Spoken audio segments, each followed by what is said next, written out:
Have you ever wondered if that voice inside your head is your intuition guiding you or your ego trying to trick you? If you're feeling stuck, confused, and overwhelmed by your thoughts, you're in the right place and this video is for you. In this video, I'm going to go through the difference and how you tell the difference between your ego and divine wisdom. And also, at the end of the video, I'm going to give you a tool that was taught to me by Archangel Michael to help me tell the difference between my own thoughts and when he's talking to me. And now I use that tool with my other guides as well. So let's jump in. First things first, what is ego? Ego is the mind's identity, and ego keeps us alive on this planet. So let's look at what does ego sound like, because it might be easier to pick apart what's ego versus divine guidance, or we could even look at it, intellect versus intuition. It might be easier to pick that apart if we actually knew what ego sounded like versus what divine guidance sounds like. So right off the bat, ego is very fear-based. Ego is rooted in anxiety, is rooted in worrying about the past or worrying about the future. Very, very anxious thoughts. The other way you can tell that it's ego is if it's a very critical voice. Ego is very critical and judgmental of you and of others. Ego is also very urgent and pressing. There is urgency to the message, and it doesn't allow for you to have a chance to step back to gain any clarity. Ego is also looking for external validation. It wants to be praised. It wants to be loved. It wants to have accolades. This kind of ties in with status, right? Ego wants status.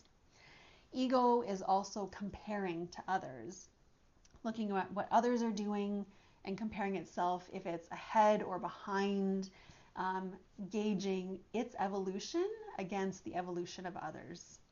Ego is also very rigid and stubborn. It is very set in its beliefs, its patterns, its habits.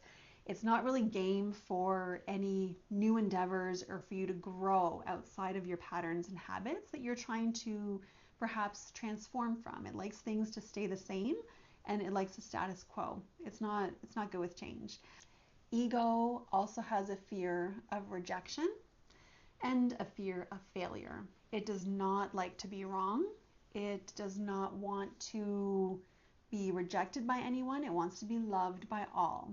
And ego really is rooted in those earthly things like money, status, power, control, all those things that are very kind of dense human earthly aspects. Those are all driven by ego. So the first way you know if it's divine guidance is if the voice or the message is very calm and peaceful. Even in the midst of a chaotic situation or something that could be deemed as scary or dangerous, the voice, the message is calm and peaceful. Okay, that's a big one. Instead of very fearful and anxious and wanting you to take quick action, it could be a warning, but the warning is coming through as very calm and neutral, you really shouldn't go there. It's not going to turn out well. that kind of a neutral calmness to it, even though it's a warning. So the message is calm and peaceful. The other way that you know that it's divine guidance is when the message has a tone of love and compassion as opposed to fear and anxiousness and worry. It's a very loving message. Even if it's a stern kind of message, it's still rooted in love. It's still trying to help you. The other aspect of divine guidance is that it's clear and gentle. It's not some harsh, tone that's trying to scold you. It's very gentle and, like I said before, very, very loving. It's aligned with your highest good too. The message would not be steering you in a direction that is going to be detrimental for you. It's actually trying to steer you in a direction that is for your highest good. That's a big one, and that's one that can be really telling as to whether it's ego driving the show or your intuition. And it's also a very supportive and encouraging voice. It's not criticizing you and being judgmental towards you. It's not, telling you or giving judgment against others as to what they're doing. It's actually very, very, very encouraging.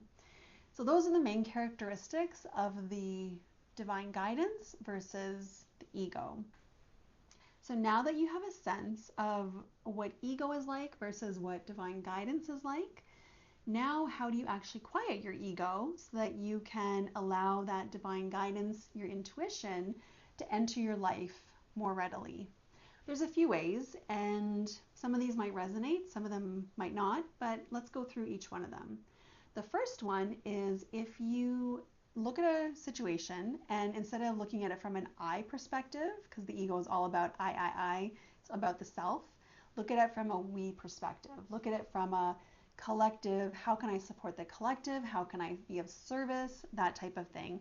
The ego really doesn't care about helping other people. So when you change your focus away from how can I do something and be better and looking at it from a how can I serve the community type of thing, it is going to go off into the background and be like, yeah, okay, you can deal with this. I really don't care.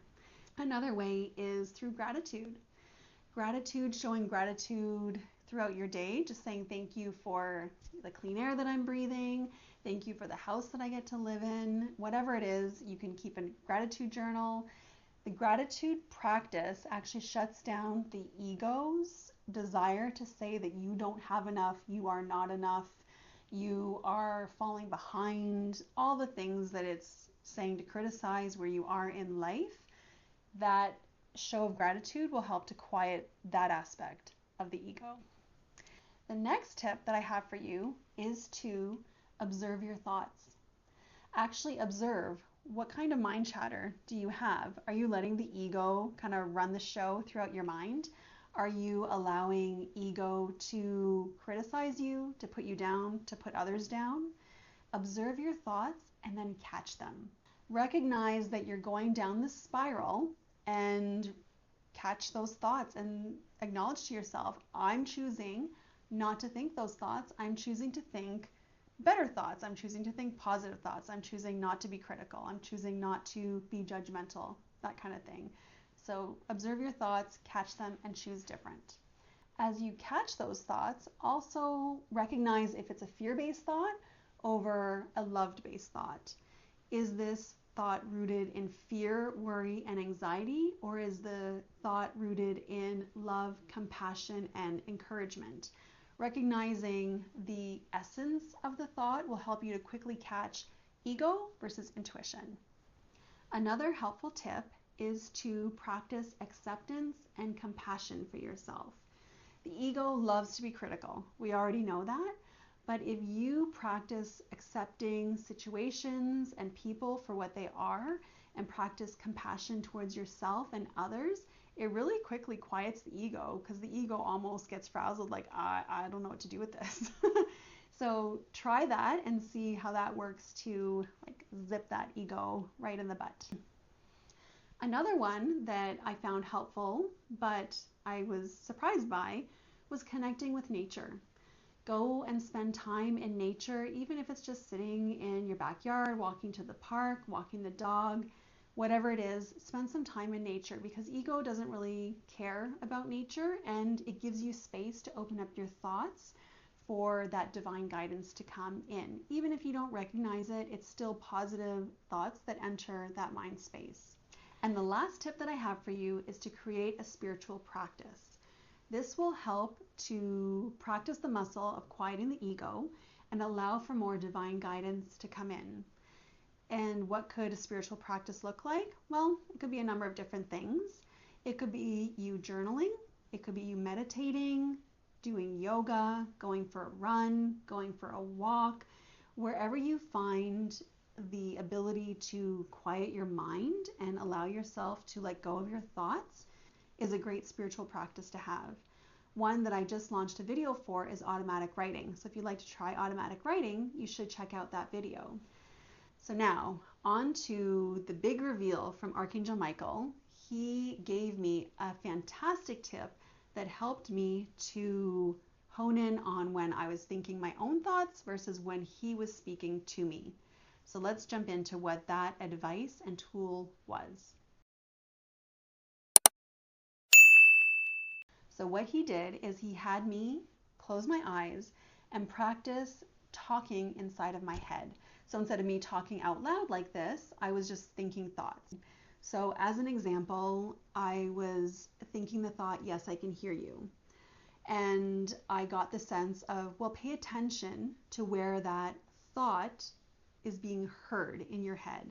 And so I realized, okay, well, when I'm thinking the thought, yes, I can hear you, it's kind of loud and it kind of rests against my forehead. It's like up front. It's at the front of my mind when I speak those thoughts. And then I got the sense, okay, well, where do you hear my speaking? And that's like Archangel Michael, where do you hear my voice? Where is it in your head? And I realized that if I wasn't thinking something after I responded and I got like this dialogue back, that it wasn't up front here where my own thoughts were. It was at the back of my head. It was outside of my head. It was like far away. It almost sounded like it was a little bit of an echo. It was distant. It was like somebody kind of calling out from a little ways down, right? It wasn't immediately right here. And we practiced this back and forth for probably about 10-15 minutes where he would say, okay, now you say something. And I would start like talking to myself in my head. And I would get that feeling that it's like right around here. And then when he would respond, I would say, okay, now you go. And I would just like try my best to shut off my thoughts. And then I would hear that dialogue and I would hear it again back here, like kind of at the top, but back. And so now, whenever I'm connecting with my guides, I do this with Goddess Isis, I do this with God, I do this with Archangel Uriel, Archangel Metatron, all the various beings that I enjoy connecting with. I hear them back here in a softer voice that does not sound like me. And the tone of their speaking will even change, the way the softness or the sternness, like each one of them has a personality that is now coming through because I've been practicing like this, me, and this is you. So that is one of the most helpful tips I have ever received, and it came from divine guidance. And I'm hoping that you can use that and let me know in the comments how that went, how you found it. If it was easy, did it help? Do you have more questions? I would love to answer them. So thank you for joining me on this video. Please subscribe and I'll see you in the next video.